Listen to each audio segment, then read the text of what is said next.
ఇవాళ మన మధ్యన ఉండడం చాలా చాలా సంతోషంగా ఉంది sir. Waiting to hear from you.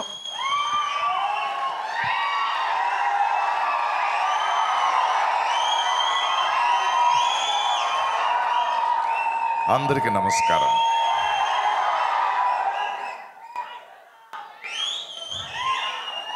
అరుపులు ఆపండిరా. చక్కగా రెండు మాటలు మాట్లాడుకుందాం. రాయన్,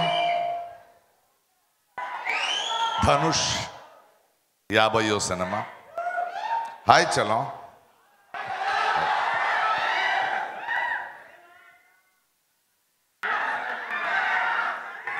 పేరు పేరున మాట్లాడుకుందాం.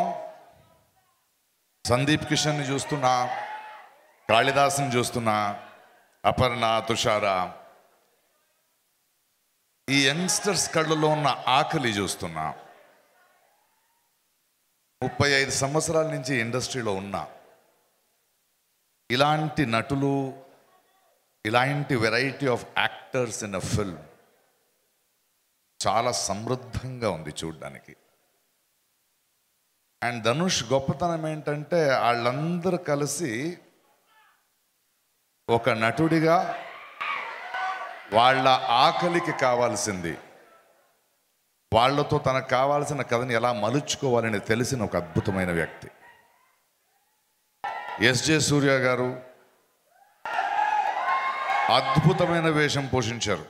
I was surprise to see a scene of his. Selvaraghavan గారు, శరవణ గారు. మొన్న ఆడియో ఫంక్షన్ తమిళనాడు జరిగేటప్పుడు రెహమాన్ గారిని చూశారు. సడన్గా నాకు నా మొదటి సినిమా 2 నిమిషాలు ఆగుతావా,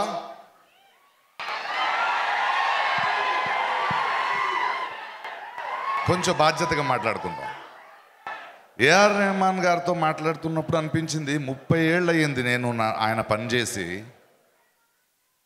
3 దశాబ్దాలైనా మేము ఇంకా సినిమాలో ఉన్నాం అనడానికి గర్వంగా ఉంది. ఈ అన్ని మాటలు ఎందుకు చెప్తున్నానంటే నేను ధనుష్ దగ్గరికి రావాలి. రెహమాన్ గురించి మాట్లాడుతూ ఆస్కర్ తెచ్చారు, అన్నీ ఓకే.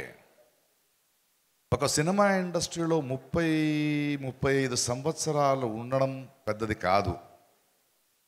కళ అనేది ఒకరికి ఒక చోటు ఇస్తుంది, ఒక వేదిక ఇస్తుంది. కళాకారుడు తన ప్రతిభ వల్ల మాత్రమే పెద్దోడవుడు, మీ అందరి ప్రేమ వల్ల పెద్దోడవుతాడు.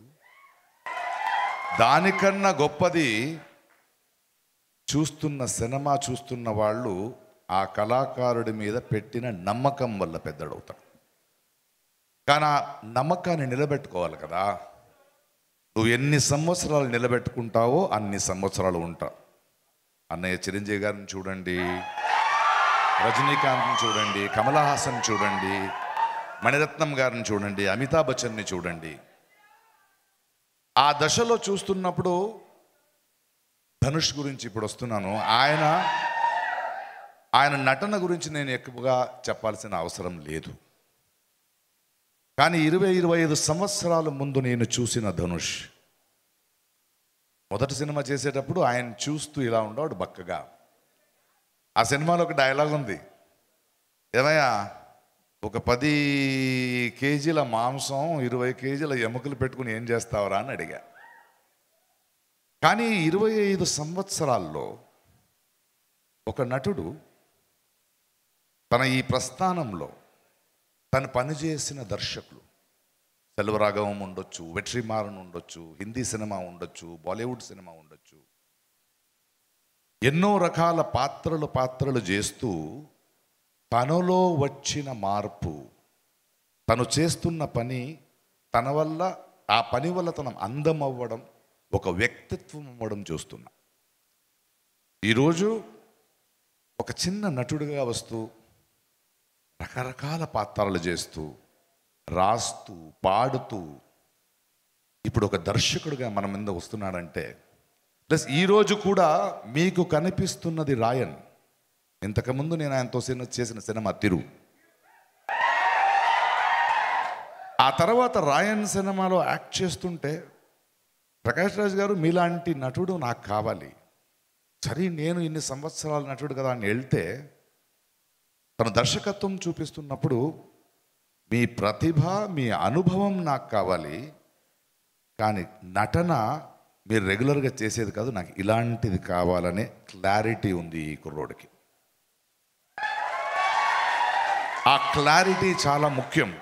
అండ్ ఇంత ఎత్తు ఎదిగిన తరువాత, ఇంత నమ్మకాన్ని పెంచిన తరువాత, ఈరోజు ఈ సినిమా చేస్తూ, ఈ మధ్య చిన్న కుర్రోళ్లతో ఒక సినిమా డైరెక్ట్ చేస్తూ, ఇళయరాజా గారి బయోపిక్ రెడీ అవుతూ,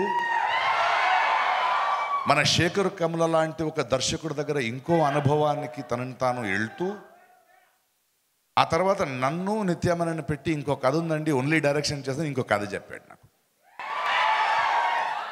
అంటే నేర్చుకోవాల్సింది మరి సినిమాకు ఇలాంటి కుర్రోళ్ళని చూస్తున్నప్పుడు, ఈ ఆరోగ్యం చూస్తున్నప్పుడు మనకి ఇది కదా కావాల్సింది. నిరంతరంగా ఆ కృషిలో ఉంటూ సురేష్ బాబు గారు చెప్పినట్టు పుషింగ్ బౌండరీస్. ఏదో హీరో అయిపోయామో ఆర్టిస్ట్ అయిపోయామో డబ్బులు సంపాదించుకున్నాము కూర్చున్నాము అని కాకుండా ప్రతి క్షణం అనుక్షణం కృషి చేస్తూ కొత్తది ట్రై చేస్తూ కొత్త సినిమాల్ని తెస్తూ కొత్త నటులతో పనిచేస్తూ, ఇది చాలా చాలా ఆరోగ్యమైన ఒక కళాకారుడి ఎదుగుదల. Thank you Dhanush. You are not only just an actor, you have become an inspiration for generations. Cinema ఇండస్ట్రీకి వచ్చే ఒక దర్శకుడైనా, నిర్మాత అయినా, నటుడైనా, ఒక టెక్నీషియన్ అయినా నేర్చుకోవాల్సింది ఇలాంటి వేదికని, ఇలాంటి బ్రతుకునిచ్చిన ఈ సినిమా ఇండస్ట్రీ ఏనిందో దానికి తిరిగిస్తూ దాన్ని సమృద్ధం చేసే పనిలో వెళ్ళాలి. వాళ్ళు అందమవుతూ వెళ్ళాలి, అహంకారం కాదు. దాన్ని ఒక ఎగ్జాంపుల్గా నించున్న ధనుష్, ఆయన సినిమా కన్నా నాకు ఆయన ఇది sort of inspiration is so awesome. Thank you darling. Thank you Rayan. ఇవాళ పాన్ ఇండియన్ సినిమా అని ఏమి ఉండదు, ఆడియన్స్ పాన్ ఇండియన్ అయిపోయారు. ఇప్పుడు అందరినీ మనం చూస్తున్నాం. ఎవరి దగ్గర కంటెంట్ ఉందో, ఎవరి దగ్గర విషయం ఉందో వాళ్ళు గెలుస్తారు, లేకపోతే నేర్చుకుంటారు. ఆ దృష్టిలో I wish you many many more years. Thank you for giving back to the industry, strengthening the industry and pushing the boundaries. 26వ తారీఖు ఇంకో కొత్త అనుభవం, ఇంకో కొత్త విశ్వరూపం. ధనుష్ది. All the best. Thank you sir, thank you so much.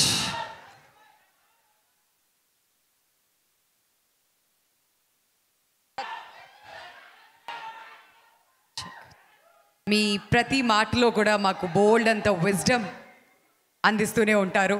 Thank you so much for that. మరి ధనుష్ గారి గురించి ఇంత చెప్పిన తర్వాత ఇంకా ఏమైనా స్పెషల్ ఇంట్రడక్షన్ అవసరమా చెప్పండి? ఇటు తెలుగు అయినా, తమిళ అయినా, మలయాళం అయినా, హిందీ అయినా, ఇంగ్లీష్ అయినా, ఏ భాషలో అయినా కానీ ఆయన సినిమా మనం అందరం కూడా ఎంజాయ్ చేస్తూనే ఉంటాం. Not just as a director, producer, actor, choreographer, singer, మీరు ఇలా ఏ క్రాఫ్ట్ గురించి చెప్తూ వెళ్ళినా కానీ ప్రతి దాంట్లో మాస్టర్ చేస్తూ అలా ముందుకు వెళ్తూనే ఉన్నారు. మరి ఇవాళ ఆయన 50th సినిమాని మనం అందరం కలిసి ఇక్కడ